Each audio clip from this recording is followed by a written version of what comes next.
Hey guys, and welcome back to the channel How to Guide. In this tutorial, we're gonna look at how to enable dark mode for your Trust Wallet mobile application. Now let us begin. As you can see, I have already installed the application and added my wallet.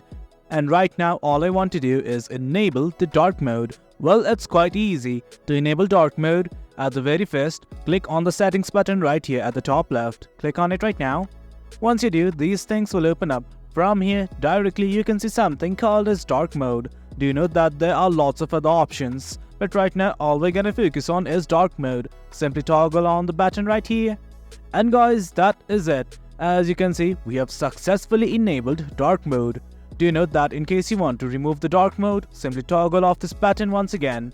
And guys, that is it. That's how we enable dark mode in Trust Wallet. Hope you guys found this video informative, and for more content like this, do remember to hit like, share and subscribe. Your support fuels us. Until next time, thank you.